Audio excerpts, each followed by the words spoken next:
Bienvenue à Impact de Pod, votre clubhouse pour ce Rugby Coupe du Monde 2019 au Japon. Moi c'est TK, je suis l'américain de ce groupe. Et en fait, nous sommes trois amis réunis par le rugby, notamment Charlie Bayer. Ouais, salut les copains. TK, on se connaît nous parce qu'on a, comment j'ai eu la chance de débuter le rugby derrière ton cul, en deuxième ligne, derrière le pilier que tu étais. C'est joliment dit. Et moi j'ai eu la chance de rencontrer ton équipe actuelle de Charlie qui joue en Fédéral 3, donc j'ai rencontré le Massif ce week-end. Absolument, tu as eu la chance d'assister à une soirée très distinguée dans un restaurant d'une grande classe avec des gens qui se comportaient en tant que tels. Exactement. Et le troisième de notre groupe, c'est Théodore de Saint-Remy. Théodore qui a joué à plusieurs clubs, mais notamment Racing. Et oui, toujours un petit peu de ciel et blanc dans le cœur, mais aussi un peu de violette qui refleurit toujours au printemps, la violette du PUC, l'orange et noir de la CBB, le rouge, le jaune, le noir du Rugby Club Orléans, puis après je pourrais citer le rugby universitaire, enfin bref, de l'Oval en veux-tu en voilà, et puis aujourd'hui éducateur avec des petits U12, voilà. Parfait. Théo, tu m'as dit une fois, est-ce que tu as fait du rugby dans le militaire aussi ? Ah oui, j'ai fait mon service militaire, c'est pareil, ça Charlie était pas né quand il y avait ça. Moi j'étais au bataillon de Joinville, qui était un bataillon réservé aux sportifs dits de haut niveau, donc comme quoi il y avait un peu de tous les niveaux, parce que j'étais dedans. Mais il y a eu des grands champions, Jean Galfion, Zizou, etc. Ils ont fait des passages au bataillon de Joinville, et moi j'ai fait la dernière année, la dernière section rugby, et on faisait des compétitions militaires, des voyages et aussi des démonstrations en France. Très très beaux souvenirs, et aussi tous les copains de la promotion 99. Parfait, donc tu as pu voyager avec l'équipe alors ? Ouais, on a même été en Afrique du Sud à la fin pendant 3 semaines. Mais c'était aussi une compétition, c'était aussi des compétitions fédérales, c'est-à-dire que l'équipe de France militaire, qui existe toujours d'ailleurs, hein, c'est une équipe officielle de la fédération qui permet à des nations plus faibles d'avoir des matchs de rugby contre des beaux noms, parce que c'est l'équipe de France, mais ça reste l'équipe de France militaire.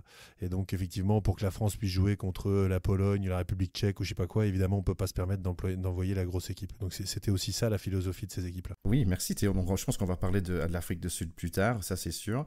On a eu un week-end très très chargé, donc nous avons un épisode très très chargé aussi, parce qu'il y avait beaucoup de super rugby, et bon, il y a certaines choses, bon, il faut qu'on on en parle, quoi.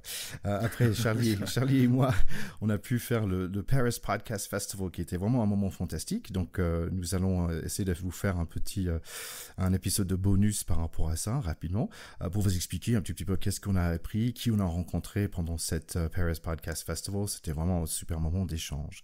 Mais sinon, on a beaucoup de choses sur la planche. N'oubliez pas, il y a toujours le Rugbarb, le Coupe du Monde de Rugbarb, n'est-ce pas, Théo ?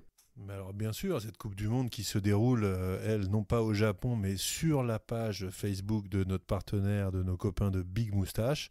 Donc ça vote, ça avance gentiment. C'est vrai qu'il y a un candidat qui se détache, je vous laisserai aller voir lequel. Mais nous, on a encore espoir que notre chouchou puisse le rattraper. Donc allez voter vraiment pour votre barbu préféré sur la page Facebook de Big Moustache. Et puis avec un peu de chance, vous serez tiré au sort comme votant à la fin. Et vous aurez un cadeau de Big Moustache, et peut-être quasiment le plus beau cadeau qui puisse être peut-être une soirée avec nous. Alors ça, ce serait un truc de fou.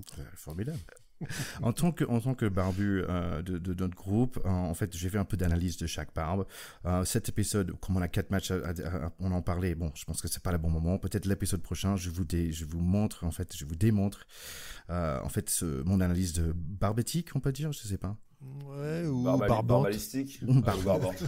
Barbalistique, c'est pas mal. Voilà, je vous démontre tout ça la semaine prochaine. Allez, est-ce que vous êtes prêts, les gars ? Comme toujours, on est chaud. Allez, on y va. Pack de potes, terrain 10.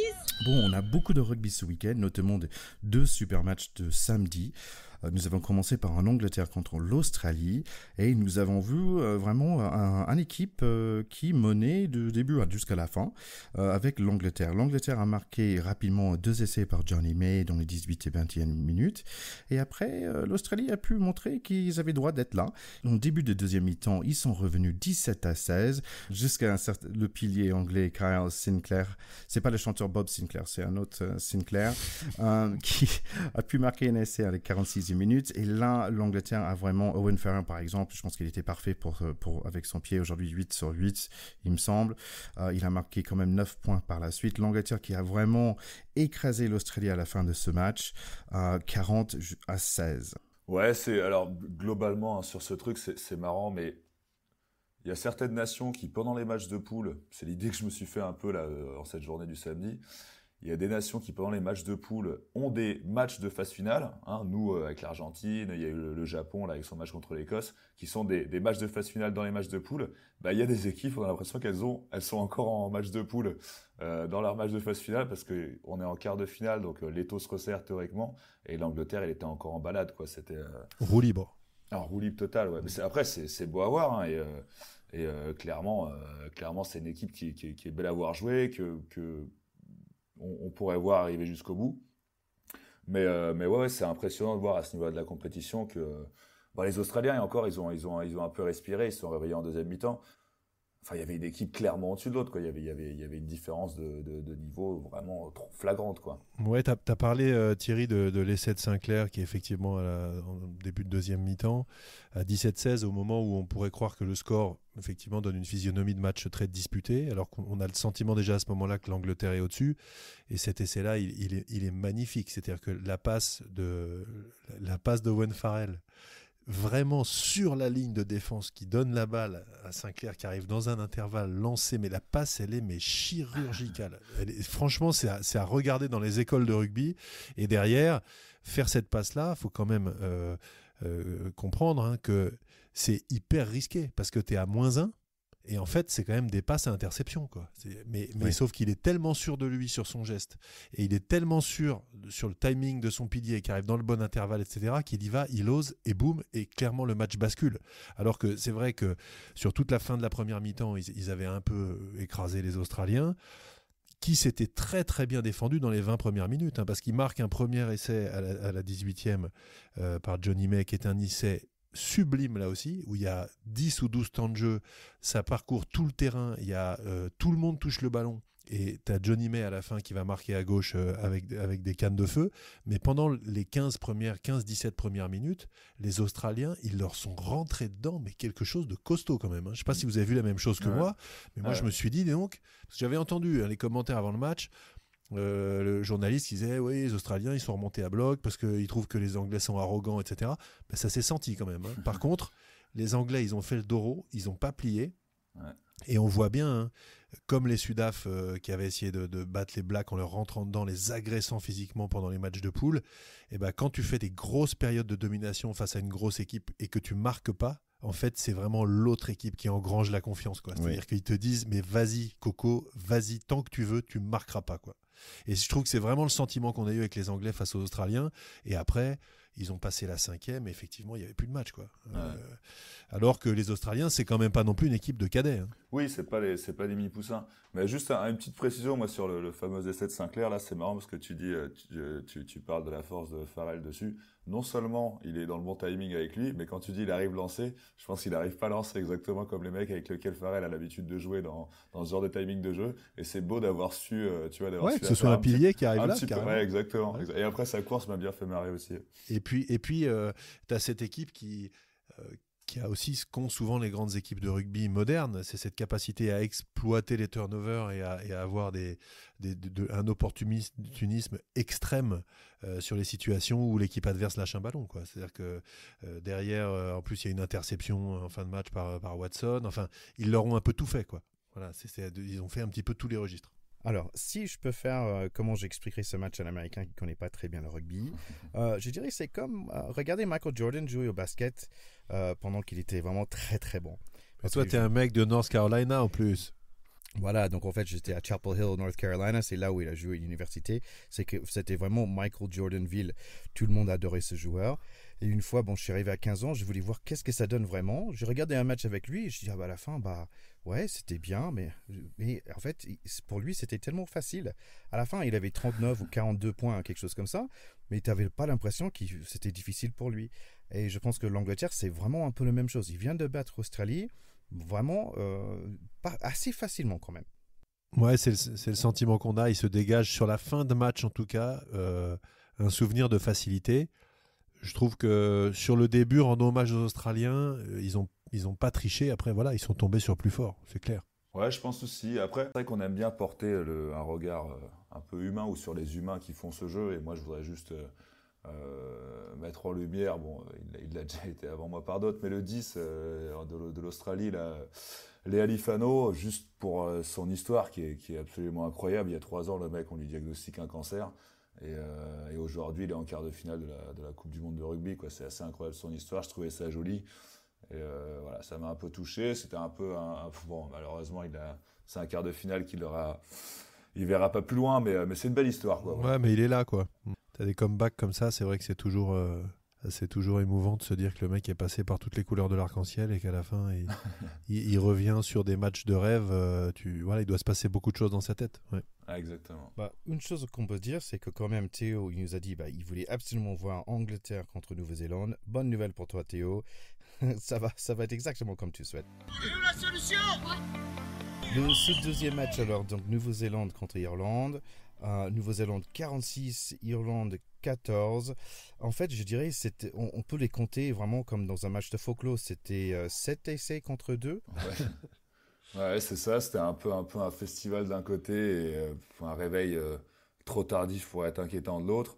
C'était pour moi la physionomie. C'était vraiment.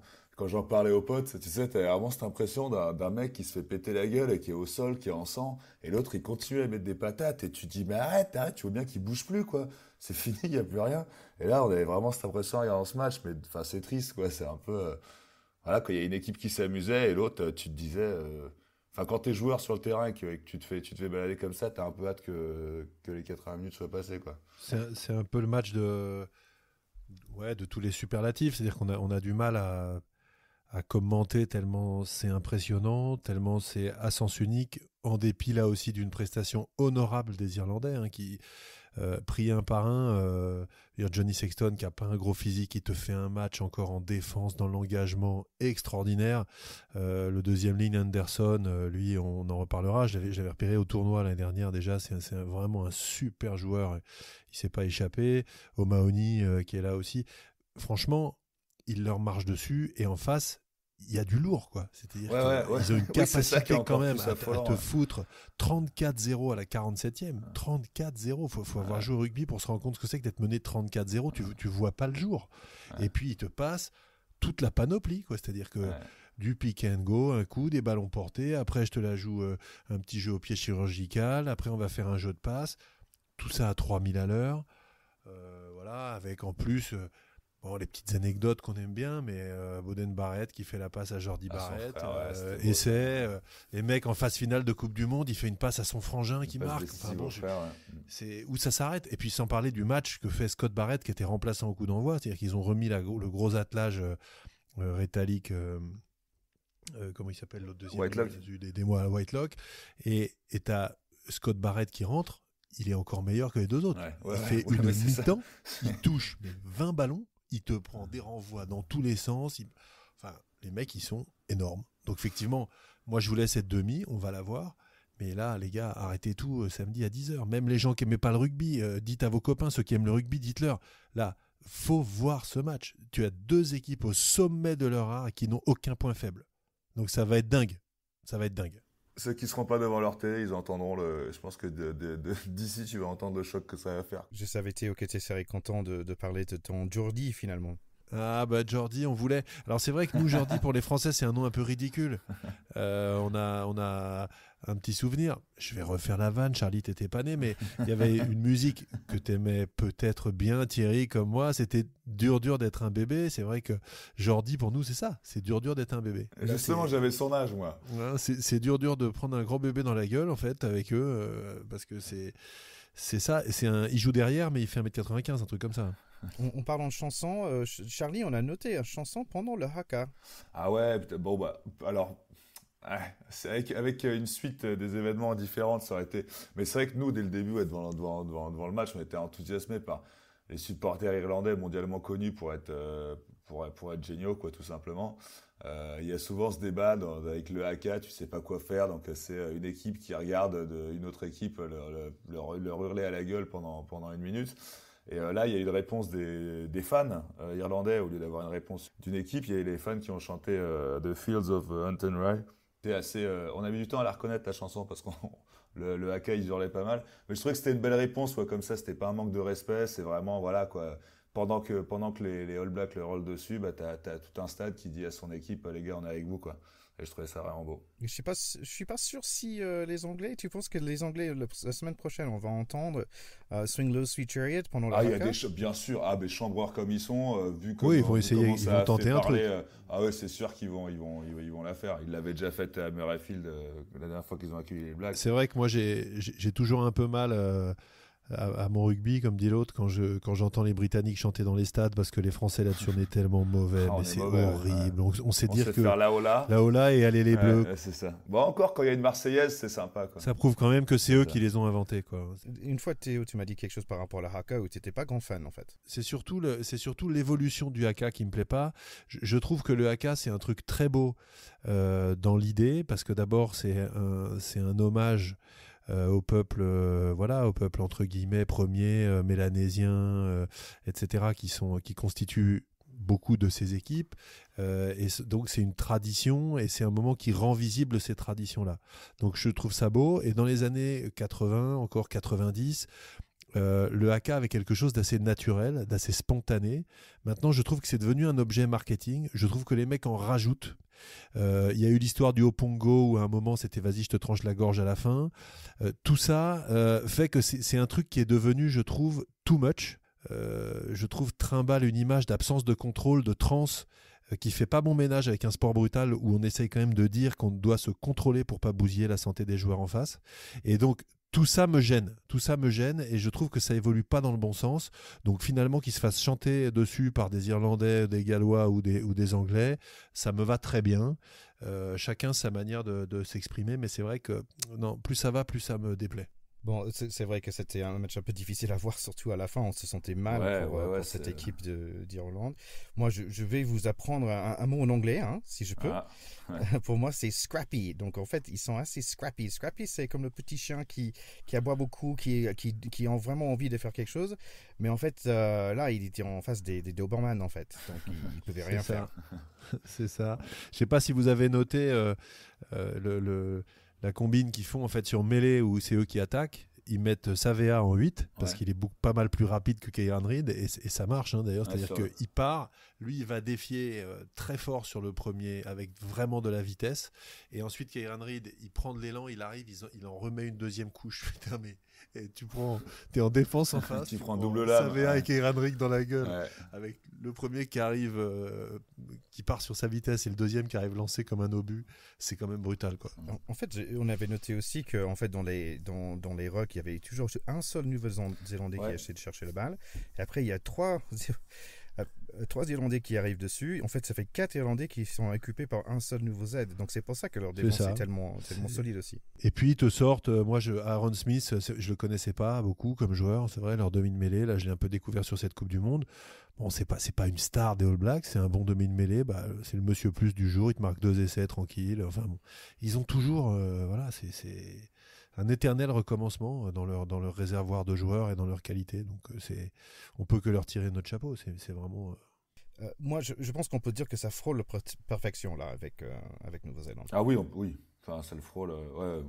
Ça le touche même. Après, voilà, moi je pense que contre les Anglais, ça reste un match ouvert.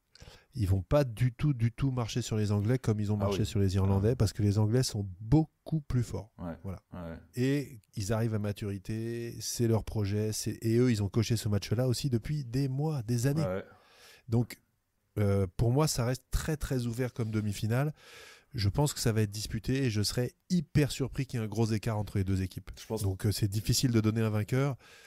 Mais je serais très très surpris qu'il y ait un gros écart. Je pense même que ce serait une opposition à un cran au-dessus que contre l'Afrique du Sud pendant les matchs de poule. Enfin, c'est vraiment là, on a les deux équipes qui font le plus rêver depuis le début de cette compétition, en tout cas, qui se retrouvent. C'est la finale avant l'heure, hein, faut pas se leurrer. Exactement. Voilà, c'est la grosse confrontation. C'est là où ça va y avoir des étincelles, je pense, vraiment. Ouais, les Irlandais, en fait, Joe Smith, il est parti un peu plus tôt que la fin du match, et en descendant, t'as tous les supporters qui, au lieu de Enfin voilà quoi, ils viennent de voir son équipe se faire un peu martyriser quoi, mais tous avaient énormément de respect pour ce mec, l'ont pris dans ses bras. Enfin il y a un truc avec ses supporters qui est quand même vraiment chouette quoi. Ouais, c'est vrai que c'était des très belles images et c'est vrai que Joe Smith a fait un boulot fantastique à la tête de cette équipe. Faut pas oublier qu'ils les ont battus il y a pas longtemps les Blacks quand même, et c'était à peu près la même équipe. Donc c'est juste que là ils ont plus grand chose dans le réservoir aussi. Ils ont tellement donné, cette équipe de leaders. Ils ont tellement donné. Là je pense que c'est les matchs de trop pour eux quoi. Ouais. Et finalement, on a aussi vu un sourire de la part de Best aussi. C'était le capitaine mais c'était un sourire un peu triste parce que quand même c'était son dernier match. Et bon, c'était pour remercier tout le monde. C'était vraiment un joli standing ovation, je pense, pour tout ce qu'il a donné à cette équipe d'Irlande. Donc bravo à Best. Ouais, c'est ça, c'est au moment de son interview de fin de match, là, quand on annonce que c'est lui qui va parler, il essaie de prendre la parole, mais t'as tout un stade qui hurle autour de lui pour, je pense, rendre hommage à l'homme qu'il était, quoi. Et il a été un peu ému. On arrive aussi, c'est aussi ça dans les Coupes du Monde, c'est souvent les au revoir de gens qui ont marqué une décennie de rugby, quoi. C'est toujours des moments un peu touchants, moi, je trouve, quand tu pars à la retraite sur le sommet de ta carrière sur une Coupe du Monde comme ça, c'est... Moi, en prenant 50 points, c'est un peu plus chiant, mais bon. Tu vois, je l'ai pas mentionné en parlant de Best. C'était pas j'étais ailleurs, tu vois. J'étais dans autre chose, là. On va pas Allez, c'est pour tout ce qui nous a fait chier. Ouais, c'est vrai. Il mérite bien cette bonne guerre. Allez, donc du super rugby pour ce samedi. Le dimanche matin, c'était d'autres choses, malheureusement. Donc si je peux essayer de faire un résumé de ce match Pays de Galles, la France, on peut dire que la France est vraiment très très beau pendant les premières 10 minutes où on marque 2 essais très rapidement, notamment un certain Sébastien Vainama. Bon, on va en parler de lui plus tard, c'est sûr. Aussi un autre essai 3 minutes plus tard avec un joli percé de Vakatawa qui passe et passe et passe. Et voilà, il y a Olivier qui marque aussi. Donc la France qui mène rapidement dans ce match, donc c'est sympa de les voir marquer tout de suite dans les matchs. Bon, bien sûr, un petit moment faible, donc la France qui permet le Pays de Galles de revenir dans le match avant quand même de marquer un autre essai. Donc nous sommes à 19-10 le mi-temps, assez content avec ce qu'on a vu avec cette équipe de France. Ouais, cette première mi-temps, vraiment, elle a fait... je pense que tout le monde s'est levé, on n'attendait peut-être pas la France à ce niveau-là, mais tout... On avait la chance avec nous, on avait je pense de la confiance en fait. La France a joué libérée. L'essai dont tu parles, là, le deuxième, qui a commencé par Nakatawa, qui était en feu ce jour-là, fini. Enfin, le rugby paraît simple quand c'est joué comme ça. C'est ça a l'air facile. Passe, boum. Ouais, c'est ça, ça coulait de source. Les Français étaient tellement en confiance que UG, il partait au déblayage sur Navidi et Alan Wynne-Jones, tu vois. Donc je pense qu'on était dans un niveau de voilà quoi, tout marchait, tout était bien, on avait confiance. Cette première mi-temps, elle nous a régalé, je pense qu'elle a réconcilié pas mal de monde avec une équipe de France qui nous a fait douter, quoi. Pas mal dans les années qui précédaient. Là, j'ai quand même vibré, quoi. On a bandé devant ce truc. C'était un beau moment, cette première mi-temps. Jusqu'au début de deuxième mi-temps, nous sommes dans un mall dans leur 22.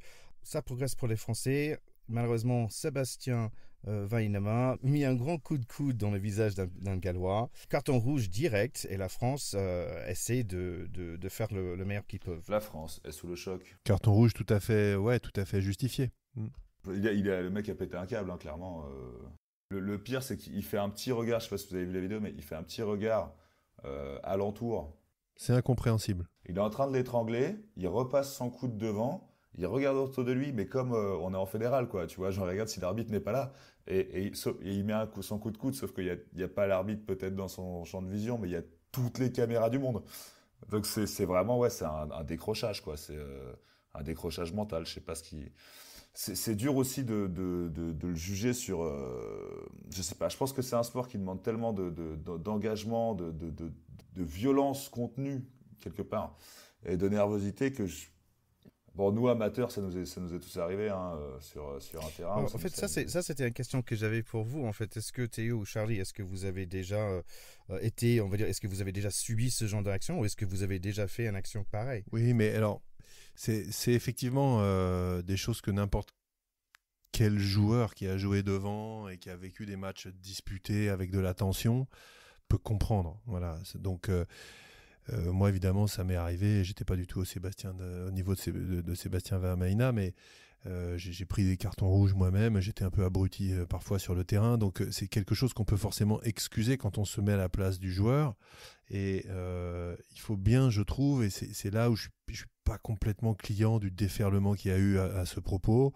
Il faut bien différencier l'homme et différencier le joueur, et en particulier le joueur dans cette circonstance. Donc, il y a deux choses. Voilà, Sébastien Vahamaina, c'est un mec, il a donné sa vie au rugby, il est d'un courage exemplaire, il a mis son cul sur les terrains de rugby de bonne heure et dans des circonstances difficiles partout, et il a fait une très belle carrière, et là il est en plus au sommet, c'est-à-dire qu'il est super bon, il marque son premier essai en équipe de France et tout ça, et donc le mec, l'homme, on est obligé de le défendre. Par contre, le joueur et le geste à ce moment-là, le geste en lui-même est complètement saugrenu, enfin impensable. C'est même pas impardonnable, justement, c'est forcément pardonnable, c'est un peu impensable. Je sais même pas comment la connexion entre son cerveau et son coude se finit sur la gueule de ce mec en face. C'est un truc que je n'arrive pas à m'expliquer, et je trouve que c'est pas la peine d'en rajouter là-dessus. Voilà. C'est-à-dire qu'effectivement, ça a flingué le match et ça a flingué la Coupe du Monde de l'équipe de France. Maintenant, ils ont failli passer quand même, parce que l'essai de la fin du match, grosso modo, après avoir eu toutes les explications dans tous les sens, on dit il n'y a pas d'en avant sur des arrachages. Si, il y a en avant sur l'arrachage quand c'est le mec qui arrache qui le fait.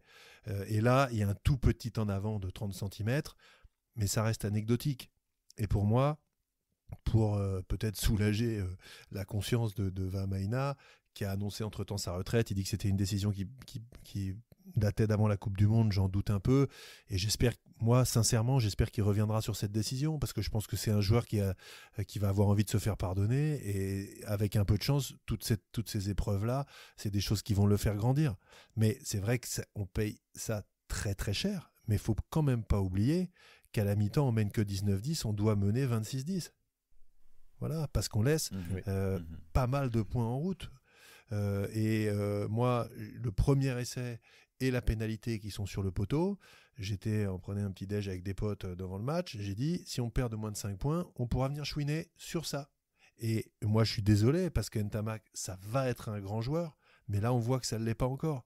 Est-ce que Johnny Wilkinson, est-ce que Daniel Carter, est-ce que, je ne sais plus qui était le 10, ou Owen Farrell, est-ce que ces mecs-là rateraient 5 points au pied dans des conditions pareilles sur une mi-temps de quart de finale de Coupe du Monde? La réponse est non. Voilà. Donc ça veut dire que la marge de progression de l'équipe de France, elle est dans la maîtrise, bien sûr, sur les coups de coude, mais ça arrive une fois par siècle, c'est tellement bizarre comme geste, honnêtement, ça n'arrivera plus. Voilà.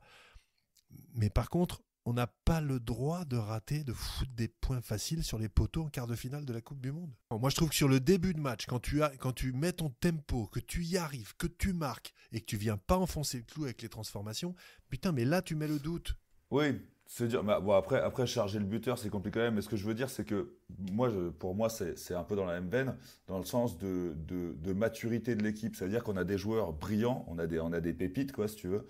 On a des mecs, je pense, comme tu dis, qui vont devenir des grands. On a du talent, quoi. Mais, tu vois, je pense, quand tu as cet enjeu-là, quand tu as cette pression-là, quand tu es dans ces conditions-là, oui, en effet, comme tu dis, tout ce que tu cites dans les équipes adverses, les mecs, ils les ratent pas. Auraient le cerveau un peu plus froid, quoi. Exact. Ouais, ces petits détails-là, quand ils sont dans le money time, il n'y a pas d'erreur comme ça. Après, c'est un peu anecdotique. On sort de cette Coupe du Monde, honnêtement. On n'était pas venu pour la gagner, on le savait. Voilà. Et je pense qu'il y a encore une grande classe d'écart entre Anglais, Néo-Zélandais, même Sud-Africains. Je pense qu'ils sont très au-dessus. Donc on s'en sort, entre guillemets, un peu par une drôle de porte en disant les Français se sont fait un peu fumer. En plus, maintenant, il y a la polémique avec cet abruti de Jaco Pepper qui est vraiment, lui, il est encore plus abruti que Vahamaina, parce que sur une décision comme ça... Juste pour expliquer. Oui, alors, effectivement, on peut expliquer. Donc, juste pour expliquer rapidement, donc, c'est là, donc, la polémique est autour de l'arbitre qui se retrouve sur un photographe juste après le match avec des supporters gallois. On se moquant de notre numéro 5 en faisant le geste d'un grand coude. Moi, au début, je ne savais pas c'était l'arbitre lui-même. Je pensais que c'était un arbitre général. Je dis, c'est pas super. Moi, j'ai cru que c'était un montage, surtout. Ouais, et après, quand tu comprends que c'est vraiment l'arbitre qui était dans ce match-là, je dis, quand même, c'est pas super. Mais lui, lui, si tu veux, à mon avis, il peut l'annoncer sa retraite parce que sa retraite, elle est directe là. Parce que là, je sais pas ce qu'ils vont faire de World Rugby. Moi, je suis un peu mitigé là-dessus quand même parce que le fait qu'il soit con, là, c'est au mieux maladroit, c'est indélicat. Enfin, c'est pas le moment de. En plus, c'est super tôt, quoi, par rapport à tu le fais le lendemain, c'est un peu compliqué. Si dans un an on était encore à faire ses vannes, ça irait. Donc, je pense que c'est con. Mais après, le fait qu'il soit pas poursuivi, mais qu'il y ait une enquête interne là-dessus de World Rugby, ou que je trouve que ça va un peu trop loin pour une photo, quoi. Non, mais il n'y a pas d'enquête à faire surtout. Mais il y a pas d'enquête à faire. C'est frigo direct. Bah, Attends, mais Charles, tu peux pas dire ça, Charlie. Les mecs, ils sont professionnels, ils sont payés. Un arbitre, c'est quoi ? C'est pas le fou du roi. Bien sûr l'arbitre. que non, Attends, mais c'est pas trompette et grosse caisse et vas-y. Ils sont pas là pour ça. Ils sont là pourquoi ? Pour incarner la règle, l'impartialité. La règle, il l'a incarné au moment où il a sorti le carton. Et après, on boit des canons et on se fout de la gueule des mecs qui ont pris un rouge et qui ont flingué leur Coupe du Monde. Bah, le lendemain, c'est en ça que je te dis que c'est con et indélicat, mais je pense pas que ce soit qu'il faille que ça coûte sur son métier ou sur sa vie. Je pense que quand même c'est un truc qui, si ça arrivait dans les années 90, on n'avait pas d'iPhone, on n'avait pas de Twitter à l'époque, ça serait jamais dans les presses, personne n'aurait jamais su. Il y aurait genre 10 mecs avec un photo. Mais... Je suis d'accord Thierry, mais ce serait une photo dans un clubhouse du fin fond du Pays de Galles. Mais Jaco Pépère, il sait pas qu'il y a des iPhones. Bon, bref. Non, mais faut arrêter. Je trouve ça inexcusable et pour moi, il doit prendre un coup de rap mais énorme. Bon, une chose c'est sûre, pour moi ce match c'était vraiment comme une tragédie grecque, hein, presque. Vous voyez une équipe qui était tout beau, qui était superbe, qui fait un mauvais geste et qui a jamais vraiment réussi à se remettre de ce geste et qui perd le match et qui rentre à la maison. Donc d'autant plus tragique comme fin qu'effectivement ça bascule avec un suspense quand même un peu horrible sur la toute fin du match. D'un match qu'on aurait dû gagner 100 fois et c'est vrai que depuis le début on n'a pas parlé des Gallois parce que tout simplement ils n'ont pas existé, ils ont été nuls. Voilà, ils ont été mauvais comme des cochons. Franchement, ils marquent un essai qui est un coup de bol en première mi-temps, qui est un essai complètement gag. Et le dernier essai, il leur est donné. Bon, il aurait aussi bien pu le refuser. Il le donne, il fait ce choix. Honnêtement, s'il le refuse, c'est pareil. Donc, moi, voir les Gallois, et après on a entendu Guirado dire c'était ça les premiers ou deuxième mondial, voir les Gallois à ce niveau-là, j'étais très surpris. Je les ai trouvés nuls, mais c'est aussi parce que les Français ont été excellent, voilà. Donc malgré ces scories qu'on aurait dû gommer, ils ont fait un match de bout en bout où ils nous ont fait plaisir, ou même à 14 ils ont eu une solidarité de fou. Ils perdent sur un fait de jeu, voilà. Après c'est vrai que on rejoint un petit peu ce qu'a dit Guirado dans le vestiaire. Les Français depuis plusieurs années ont vraiment pas eu de cul. Là c'est encore une image où c'est tombé à côté. On espère qu'ils ont bouffé le pain noir, une nouvelle expression pour toi Thierry, et effectivement que la génération des jeunes bouffera le pain blanc et peut-être sera championne du monde. Allez, en 2023 on a le droit de rêver. En fait si vous êtes à New York, vous pouvez manger un super sandwich avec le pain noir qui s'appelle le pumpernickel, c'est vraiment très très bon, hein. Mais bon, j'ai compris quand même, c'était pas ça, hein. Mais vraiment, dans son speech de Guirado, ça m'a donné beaucoup de respect pour cet homme, pour cette capitaine. Et d'ailleurs, en parlant de capitaine, j'ai vu Charlie ce week-end, qui est quand même capitaine dans son rôle de capitaine pour son équipe. Charlie, je te trouve merveilleux dans ce rôle. Ça m'a fait vraiment plaisir de te voir comme ça. Victoire à l'extérieur, Charlie, ce week-end. C'est adorable mon ticket. Oui, alors plusieurs choses. Oui, victoire extérieure à Bobigny, merci les copains de le signaler. On est très contents, notre équipe commence à se retrouver. Par contre, le timing est vrai. Je vais me faire charrier évidemment, mais j'étais remplaçant ce week-end. Là où pour le match de dimanche, j'étais remplaçant. Mais merci Ticket, en tout cas ça m'a fait plaisir que tu passes nous voir. C'était plaisir aussi. Et juste pour l'anecdote, le pain noir en Allemagne, c'est aussi très bon, hein. Il n'y a qu'en France qu'on n'aime pas le pain noir. C'est du pain brûlé, quoi, dans l'expression. C'est ça, du pain rassis. Du pain rassis, du pain brûlé. Mais quand même, on peut dire que quand même ce match nous a laissé un mauvais goût. Tout à fait. Donc si on parlait de ce dernier match de ce week-end, dimanche, là il y avait quand même Japon-Afrique du Sud. Et c'est toi Théo qui nous a parlé tout au début de notre podcast par rapport à un certain petit Faf de Clerc. Et franchement, je deviens fan de Faf. Il est génial. C'est les demi de mêlée à l'ancienne parce qu'il a un petit gabarit, alors en hauteur en tout cas, pas en largeur. Mais t'as vu le match qu'il fait, c'est le demi de mêlée qui te fait rêver, quoi. En anglais, je dirais, ce mec-là, c'est un ankle biter. En fait, il mord des chevilles, en fait. Il est partout, il court dans tous les sens, et il attaque des mecs, il plaque des gens, mais vraiment au niveau de cheville, c'est vraiment un truc super sympa à voir. Bon, si on parlait rapidement de ce match, on voit tout de suite une maîtrise par l'Afrique du Sud avec un essai à la 4e minute par MapMP. Mapimpi, merci beaucoup. Donc on voit, moi je trouve que le Japon, ils étaient un peu sommeil, ils étaient un peu groggy, ils n'arrivaient pas à faire ce qu'ils avaient arrivé à faire dans tous les autres matchs. Il y avait un petit en avant, il y avait des coups de pied qui n'avaient pas forcément marché, il manquait des plaquages, on voyait, ils n'étaient pas au même niveau que tous les autres matchs, on les a vus malheureusement. Quand même, contre une grande défense d'Afrique du Sud, ils font face pendant ce premier mi-temps, parce que quand même, ils ont réussi d'être que derrière par 2 points, donc 5 pour Afrique du Sud et 3 points pour le Japon. Moi, ce qui m'a frappé en comparant l'écart, c'est qu'à la 47e, tu as 8-3 pour l'Afrique du Sud devant le Japon. Et à la 47e, tu as 34-0 pour les Blacks devant l'Irlande. Donc, c'est te dire la différence d'opposition. Alors que grosso modo, les Japonais ont battu les Irlandais, mais de peu. Donc c'est des équipes sans doute qui se valent à peu près, quoi. Même si je pense que les Irlandais sont plutôt une meilleure équipe, mais sur cette Coupe du Monde. Et je trouve que les Japonais, sur la première mi-temps, j'ai été halluciné par leur capacité à jouer vite, et je pense à déboussoler la défense d'en face, parce que tu as l'impression que tu plaques toujours le mec qui a plus le ballon, quoi, parce qu'il l'a toujours donné au mec d'à côté, et ça c'est quand même assez innovant, je trouve, comme manière de faire. C'est un jeu, je pense, pousser la vitesse à ce point à l'extrême, c'est extrêmement exigeant sur la lucidité, sur la fraîcheur, et au bout d'un moment t'en peux plus, quoi. Voilà. Oui, c'était dommage qu'ils n'ont pas réussi de faire quelque chose après un carton jaune d'un joueur sud-africain. Après, qui aurait dû être rouge. Hein. Oui, donc un gros plaquage cathédrale. Petite polémique là-dessus, ouais. Très très généreux, très généreuse décision de Wayne Barnes qui a décidé vite. Alors on leur dit de se dépêcher pour que les matchs soient pas entrecoupés par la vidéo toutes les 5 minutes. Donc il était bien placé, il prend sa décision. Ouais. Quand tu la vois au ralenti, s'il met le rouge, il n'y a rien à dire. Hein. Bon, donc deuxième mi-temps, on voit quand même que l'Afrique du Sud, ça commence à rouler. On voit la puissance qui sort. En fait, Faf de Clerc marque après. Je pense que c'était un cocotte de 50 mètres. Ah, le plus long maul du monde. Oh là là, c'était un truc de dingue. Un maul de 40 mètres, ce qui n'arrive jamais à ce niveau. Oui, que tu mets bien sûr. C'est un peu humiliant, et en même temps, je trouve que ça montre aussi le sens de la discipline des Japonais qui n'ont pas écroulé ce maul, que 90% des équipes écroulent. Tu te dis, mais je préfère prendre 3 points, j'en peux plus, ils vont pas les marquer comme ça non plus. Ouais, c'est vrai que c'est marrant. Et les mecs, non, mais eux ils trichent pas, quoi. C'est ça qui est incroyable, c'est admirable, vraiment admirable. Donc une chose rapide par rapport à Faf de Clerc, donc Théo, tu peux me dire ce que tu penses, parce que ce mec-là, je trouvais qu'il était partout, en fait, et qu'il était vraiment comme un missile libre, en fait.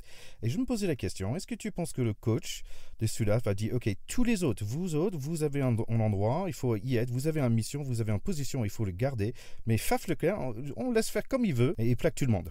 Ouais, bon, on dit souvent que le numéro 9 il doit coller au ballon. Lui, c'est un peu à l'extrême, c'est comme un atome, quoi. Et puis le ballon, c'est le cœur, et puis Faf de Clerc, c'est une sorte d'électron libre autour, mais il est toujours au bon endroit, mais c'est vrai que tu as l'impression qu'il est partout en même temps. C'est assez saisissant, et puis il a un gabarit un petit peu particulier, il est très très difficile à défendre, je pense, parce qu'il est en même temps très costaud et très petit, donc il fait aussi des différences, parce que les mecs n'arrivent pas à l'attraper aussi, parce qu'il a un centre de gravité super bas. En fait, pour moi, si on a dit que les Anglais ressemblent à des méchants dans des films des années 80, lui, je me demande s'il figurait pas dans le film de Brice de Nice, parce qu'avec le coupe de cheveux, il aurait pu... Non, mais là où je te rejoins, c'est qu'il a un physique de trublion, et qu'il est et en plus il est souriant, et que lui il pourrait être un gentil dans un dessin animé. Ouais. C'est vrai, un gentil un peu fou. Moi je voulais juste redire un petit truc à propos de ce maul dévastateur. S'il y a nos écouteurs, si on a des 3/4 parmi nous, vu qu'on n'est que entre gros ici, qui peuvent nous expliquer ce que tu fous quand t'as tes gros qui gardent le ballon et qui te font un maul de 50 mètres, tu dois un peu te faire chier derrière. C'est un peu énervant. Si on a des témoignages de 3/4 qui ont vécu cette situation, qui peuvent vous dire ce que tu ressens à ce moment-là, on est preneur. Et pourtant les 3/4 des Sudaf, ils sont quand même pas pourris non plus. Hein.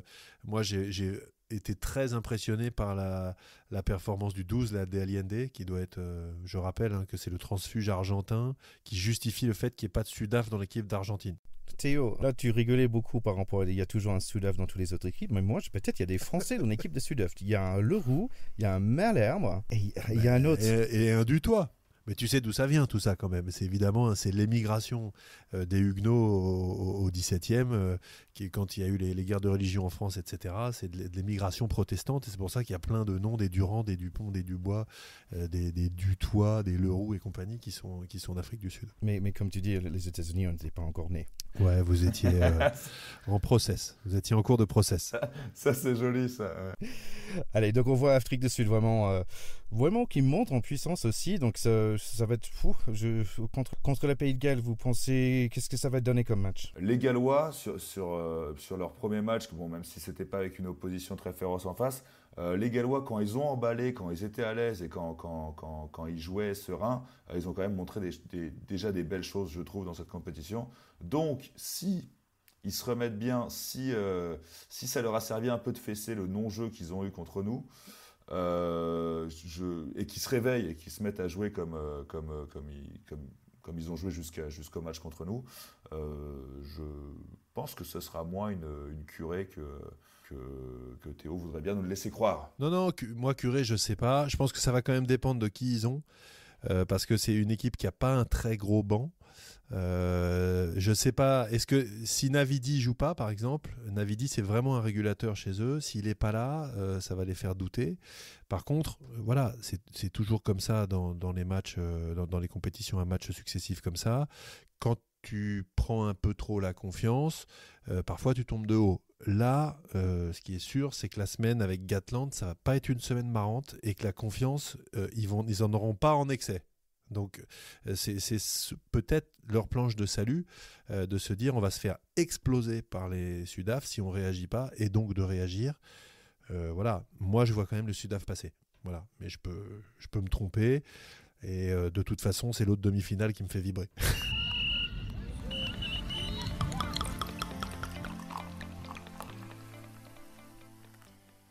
Quels que soient les résultats, pronostics ou pas, on va avoir 2 super matchs et voilà. Et à la fin du week-end prochain, on aura l'affiche de la finale de cette Coupe du Monde.